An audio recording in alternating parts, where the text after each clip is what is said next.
suis sans famille. Je suis sans famille. Je m'appelle Rémi. Je m'appelle Rémi. Et je me balade. Et je me balade avec tous mes amis. avec tous mes amis. Vitalis. Vitalis Dolce. et Dolce. Joli cœur. Joli cœur. Zerbino. Zerbino. Cathy et Rémi. Cathy et Rémi. Vont faire l'un numéro. Dans les grandes villes ou les petits villages, devant nous défilent de jolis paysages. Ma famille à moi, c'est celle que j'ai choisie, car on a besoin d'affection dans la vie. Venez avec nous dans nos aventures, plus on est de fous et moins la vie est dure. Je suis sans famille et je m'appelle Rémi, et je me balade dans la vie. Je suis sans famille et je m'appelle Rémi.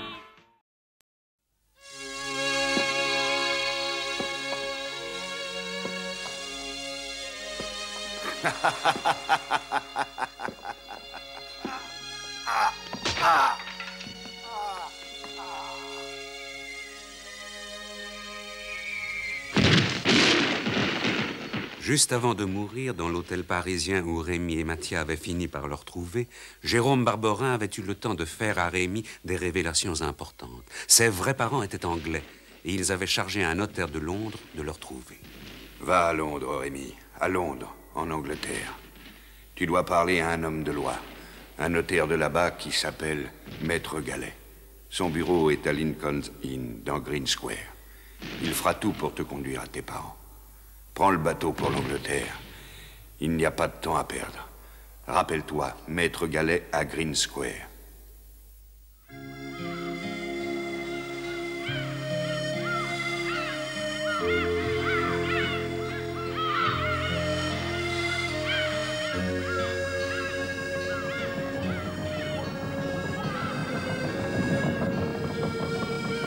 Je voudrais acheter des billets pour 2 enfants, un chien et un singe pour Londres. Alors, disons donc 2 passagers, un chien, un singe.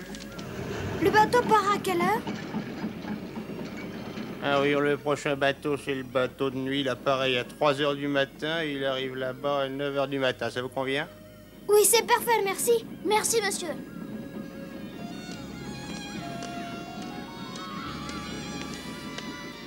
Pour arriver à Boulogne, il leur avait fallu marcher pendant près de 400 kilomètres. Ce long voyage les avait épuisés.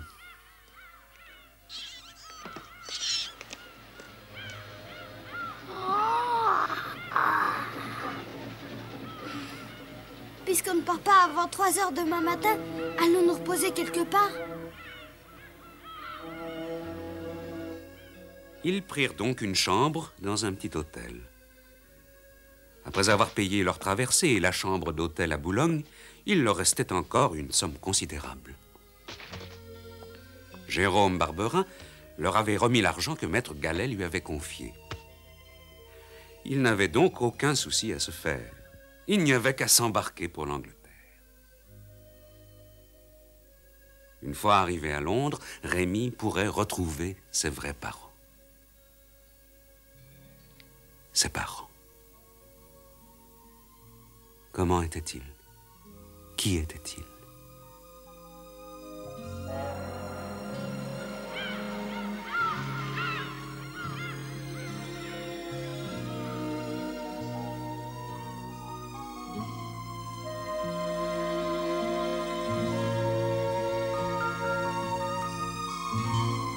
Rémi ignorait bien sûr que sa mère n'était autre que Madame Milligan, la merveilleuse dame qui l'avait accueilli à bord du Cygne.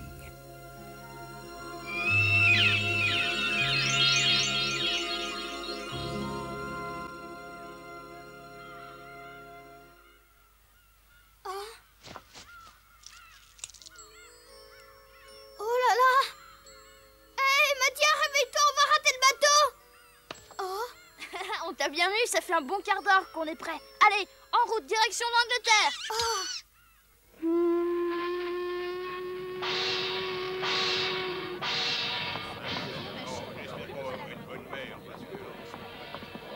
Embarquement immédiat. Les passagers pour l'Angleterre, Douvres et Londres, dépêchez-vous.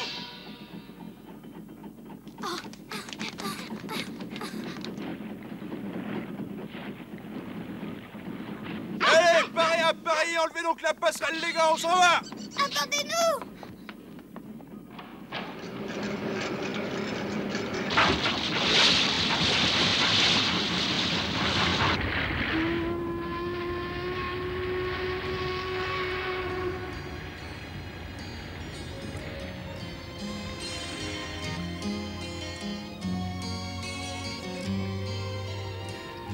Au revoir la France et à bientôt, tu vas me manquer.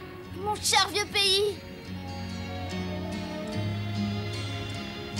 Alors, Rémi, maintenant que tu sais que tu vas retrouver tes parents, quel effet est-ce que ça te fait?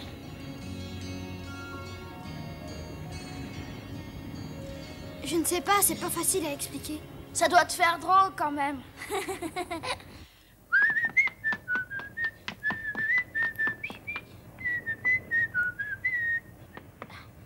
Ah, cette fois, ça y est, je crois qu'on a enfin trouvé notre cabine.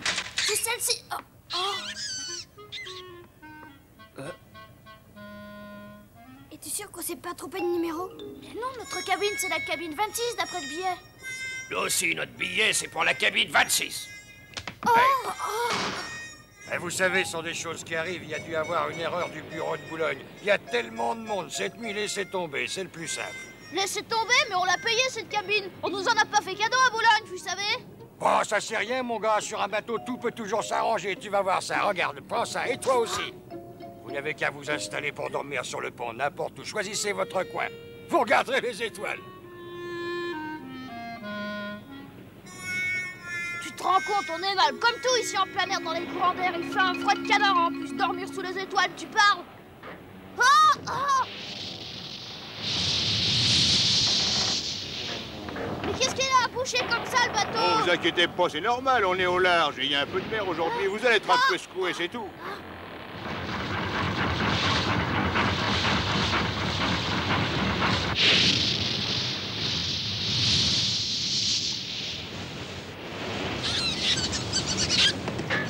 Eh bien, joli cœur, qu'est-ce qui ne va pas, hein?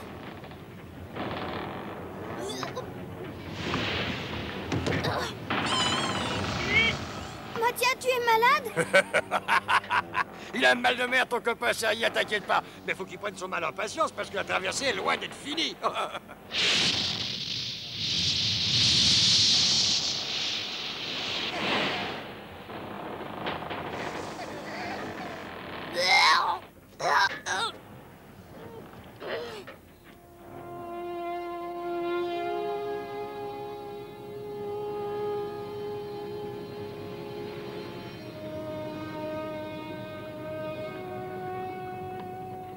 Dites, les enfants. Oui, les gosses. Voulez-vous une bonne tasse de thé? Ça vous réveillera. Merci, oui, on veut bien. Mathia, réveille-toi, Non, Mathia. laisse-le, il dort, il est tranquille. Comme ça, au moins, il ne souffre pas du mal de mer. Tu comprends? Laisse-le. Bon.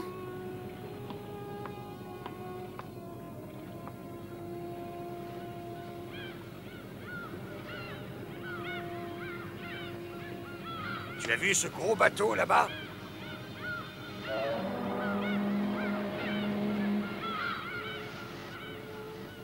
Oh, qu'est-ce qu'il est grand! Il est chouette, hein? C'est le Great Victoria. Il est très connu. Il n'y a que des gens très riches à bord. Oh, regardez, il y a des gens sur le pont!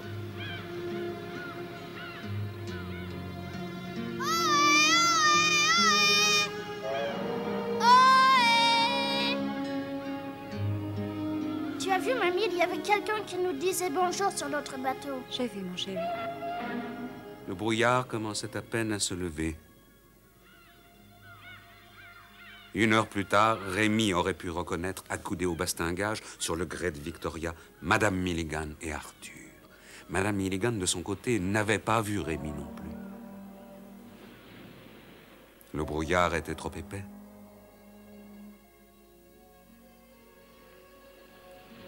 Encore un tour que le destin venait de leur jouer. Tandis que Rémi faisait route vers l'Angleterre, Madame Milligan accompagnait son fils Arthur en France où on devait l'opérer.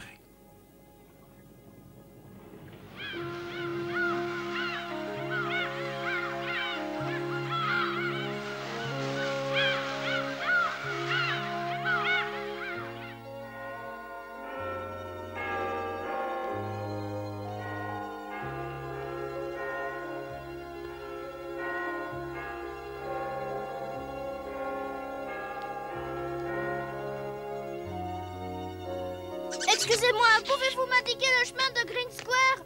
Green Square, ça s'appelle. On nous a dit que c'était à côté d'un autre endroit qui s'appelle Lincoln's Inn. Pouvez-vous nous aider, s'il vous plaît? Nous sommes français et nous ne connaissons pas du tout Londres ni l'Angleterre. Nous venons d'arriver de Paris.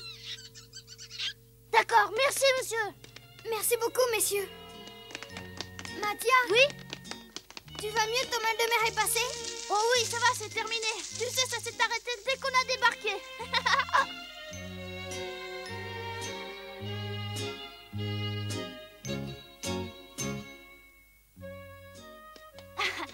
Je crois que ça y est, nous avons trouvé Green Square, voilà. Et là, c'est Lincoln's Inn. Alors, voyons, Monsieur Gallet, c'est au 3e étage. Très bien, tu vois, ça n'a pas été trop long. Alors, tu viens, Rémi? Qu'est-ce qu'il y a? Tu trembles? Ah non, c'est rien. Je sais, t'as le mal de Londres, quoi. Allez, courage. C'est ici qu'est la clé du mystère. Allez, allons-y.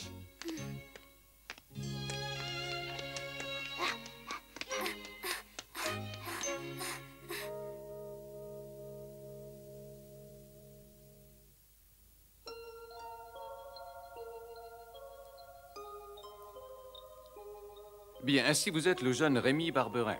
Oui, c'est bien moi. Je m'appelle Gallet, je suis notaire. Vos parents m'ont chargé de vous retrouver. Je vais maintenant vous conduire jusqu'à eux. Mais mes parents, qui sont mes parents? Ils s'appellent Driscoll. Monsieur et Madame Driscoll de Bethnal Green. Qu'on appelle une voiture, je n'aurai besoin dans 5 minutes. Je dois conduire ce jeune homme chez les Driscoll, à Bethnal Green.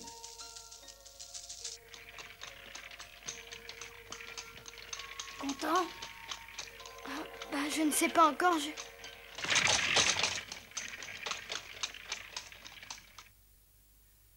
Il leur fallut une demi-heure pour aller jusqu'à Bethnal Green depuis le cabinet de Maître Gallet.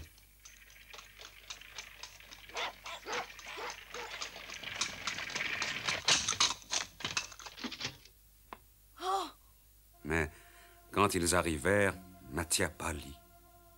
Le quartier où habitaient les Driscoll était encore plus sale et plus sordide que les pires quartiers de Paris. La voiture ne pourra pas passer dans ces petites rues. Il faut continuer à pied. Bien, monsieur.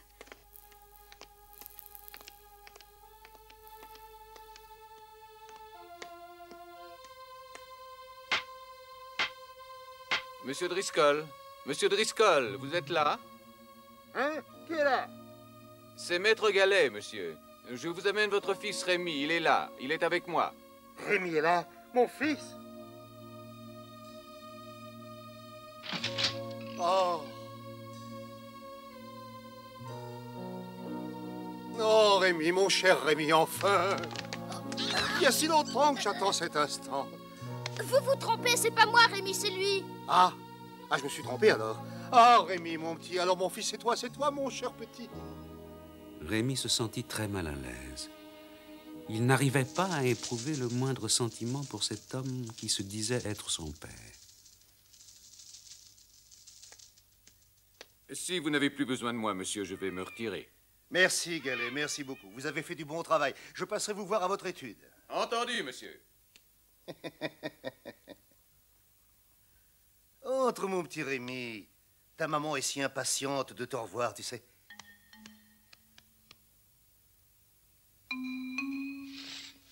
Dis donc, toi, tu as bientôt fini avec ton maudit maquillage. J'en ai pour une seconde, fiche-moi la paix. Ta maman ne sera pas longue, elle va venir tout de suite. Elle veut se faire belle pour son fils, pour son petit Rémi chéri. Mais dis-moi, tu es un beau garçon, tu as drôlement grandi. Tu ne tarderas pas à être plus grand que ton papa. Eh bien, Laura, tu te dépêches un peu. Me laisse pas tout seul, je sais pas quoi lui dire. Fais un effort, crétin, c'est ton propre fils, n'oublie pas.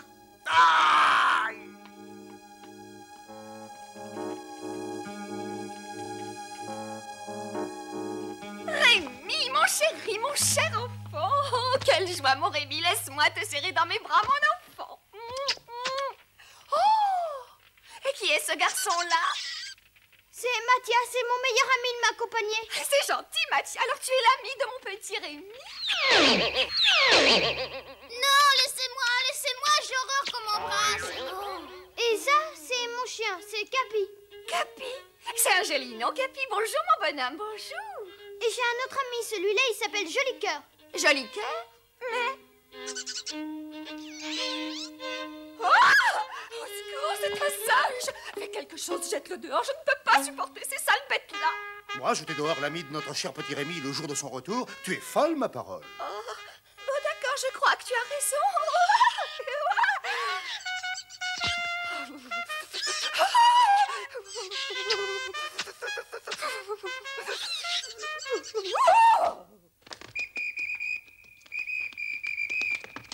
Halte là! Arrêtez-vous!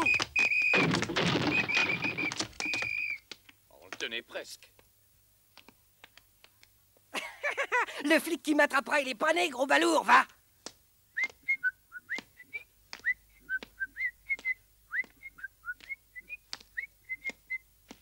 Eh ben, dites-moi, mes enfants, vous en avez vu de toutes les couleurs, vous aussi. Salut, frangin, c'est moi! J'ai fait un peu courir les flics.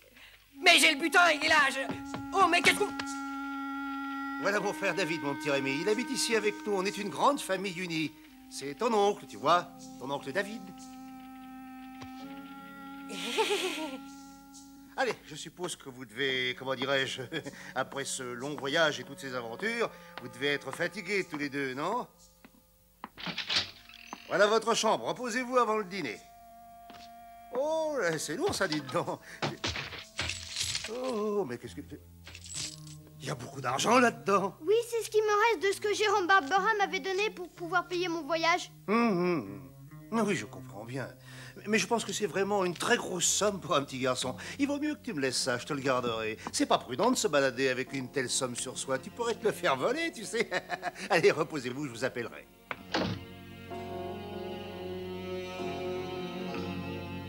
T'es malade, toi, non? C'était parfait, ton entrée. Heureusement que j'ai rattrapé le coup, sinon le gosse savait tout. Oui, je sais, je ferai attention. Ce gosse va nous rapporter une fortune, alors fais gaffe. Ouais, d'accord, je sais, insistez pas. Va prévenir les autres que la combine marche toujours. Dis-leur qu'on a le gosse et qu'ils n'ont qu'à se tenir prêts. Je les appellerai. D'accord.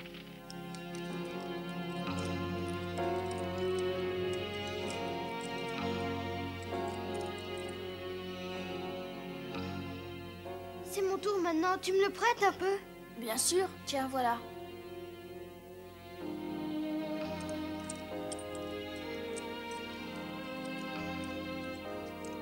Il y a quelque chose de louche là-dedans. Quand tu repenses aux langes qu'on a vus à Chavanon, il faut être plus riche que les Driscoll pour acheter des trucs comme ça. Peut-être qu'ils étaient riches au moment de ma naissance. Et en plus, tu ne leur ressembles pas du tout à tes parents. Bon, ça suffit. Tu dis des bêtises, arrête. Remarque, t'as pas l'air particulièrement ravi, toi non plus, hein? Oh, ça suffit!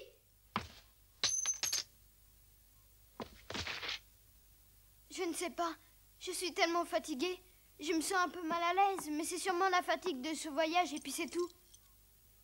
Oh, c'est sûrement ça, on est épuisé. Excuse-moi, matin, mais je suis si fatiguée, je n'ai pas les idées très nettes.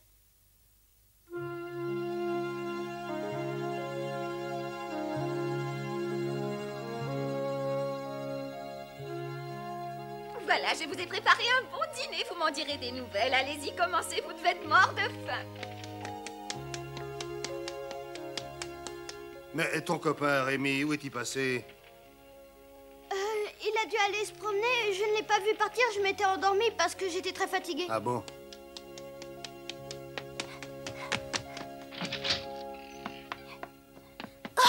Excusez-moi, j'ai voulu me promener, mais je me suis perdue. Oh, quel festin, c'est formidable tout ça. Oh, mais ça a l'air drôlement bon. C'est vous qui avez cuisiné toutes ces bonnes choses? Si on veut, oui, enfin presque. Sans blague. Mais c'est un très grand vin, ça. C'est un vin fantastique. Elle a dû vous coûter un maximum, cette bouteille, dis donc. Eh ben oui. Alors, frère David, on porte un petit toast pour fêter notre retour, non? Bonne idée, mon vieux.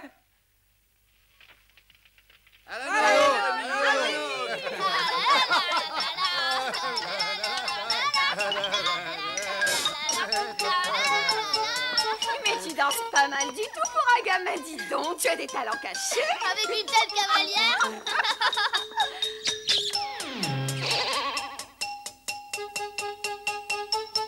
Bon, bah, c'est pas tout ça, mais il se fait tard, on devrait aller se coucher. Hey, tu as raison. Allez, bonne nuit. Bonne nuit.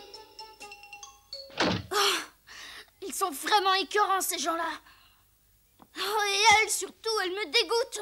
Oh. En tout cas, t'en fais pas, Rémi. Ce ne sont pas tes vrais parents. Comment? Tout à l'heure, pendant que tu te reposais, je suis allée faire un petit tour au bureau d'état civil du coin. J'ai découvert en consultant les registres du quartier que les Driscoll n'ont jamais eu d'enfants. Tu entends, jamais. Je te jure que c'est vrai. Mais alors, pourquoi ont-ils pris un notaire pour faire des recherches? Veux-tu me le dire? Pourquoi auraient-ils dépensé tant d'argent pour moi? Je ne sais pas. Plutôt, je ne le sais pas encore, mais c'est très louche.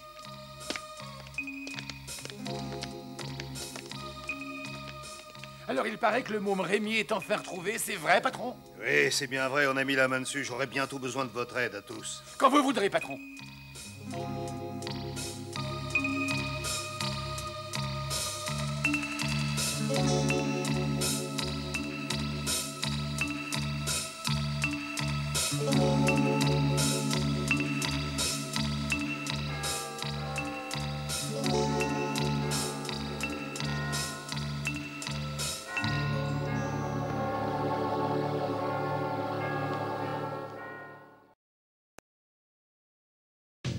Dans les grandes villes ou les petits villages, devant nous défilent de jolis paysages.